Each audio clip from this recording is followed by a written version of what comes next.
Rogue planets are planets that travel through the universe alone. They inhabit the dark and vast space between the stars. Drifting alone through eternal darkness, no light warms their surfaces and they're exposed to the freezing cold of outer space. They know no seasons, no days, and no nights which could give away the passing of time. And yet, rogue planets might carry alien life to all corners of the galaxy. How would that work? And how does a planet become a rogue anyway?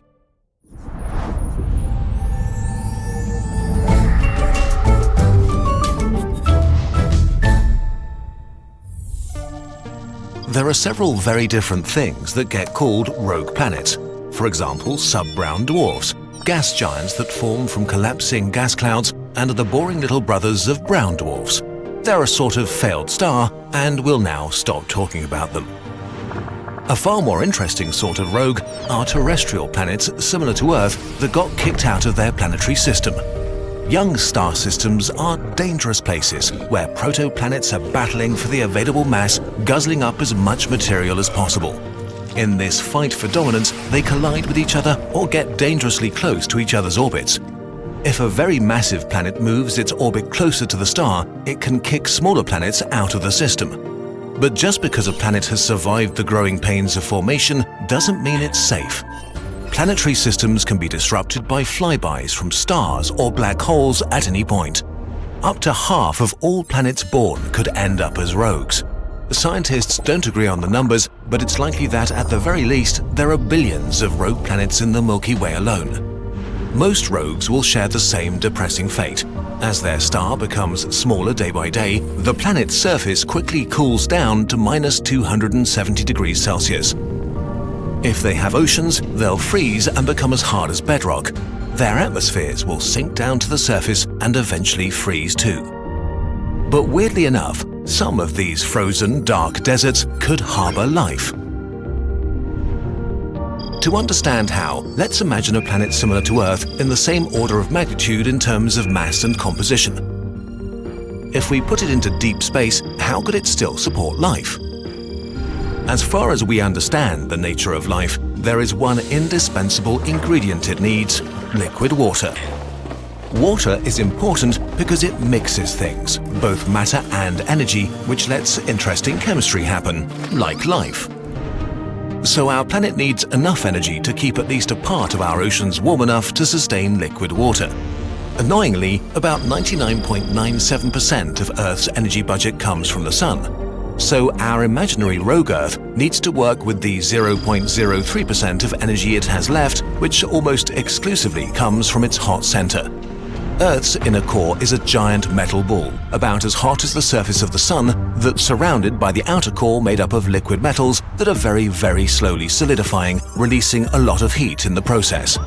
As long as this process is ongoing, our planet will be geologically active, with solid and liquid material moving around and transporting energy to the surface where it can be harnessed as geothermal energy. While the hot core of every planet will cool off eventually, this process takes billions of years, enough time for life to come into existence and thrive. There's even one scenario that could allow an Earth-like planet to have oceans that are not frozen over. If the planet had an extremely dense and high-pressure hydrogen atmosphere, the gas would not freeze and could trap enough of the heat trying to escape the planet to enable oceans that extend all the way to the surface. And there's another possible way to stay warm: moons. If a rogue planet brings a moon or more along with them, a large enough moon could inject additional energy into the system via tidal forces. These forces stretch and squeeze the planet a little bit every day, like kneading dough, keeping it warm. But the most likely scenario for a rogue-bearing life is one with subglacial oceans under a kilometer-thick layer of mostly water ice.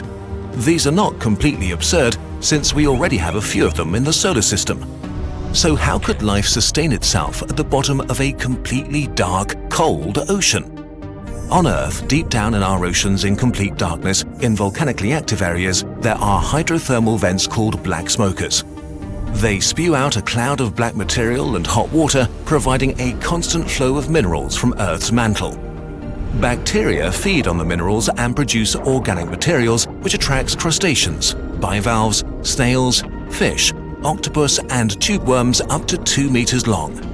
Not only are hydrothermal vents home to an incredibly diverse group of living beings, but also a contender for the place where life could have begun on Earth billions of years ago.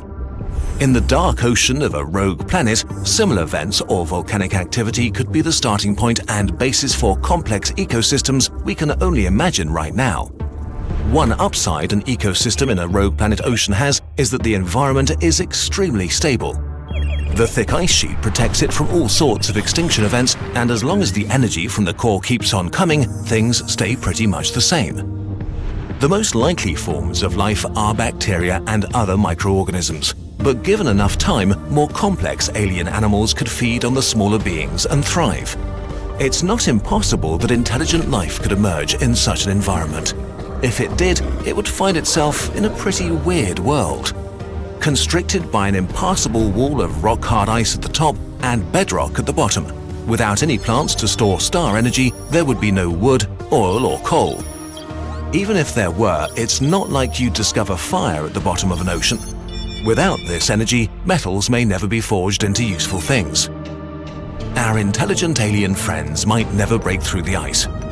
They might never realize that there is such a thing as outside and assume that their small world is all there is. Millions of generations might live and die in these dark oceans, ignorant of the unbelievably big universe above the ice, until the core of their planet cools off and all life vanishes. As the oceans completely freeze, the remnants of cultures and ecosystems will be trapped in an icy grave forever. If you think about it, it might be better not to be aware of all that.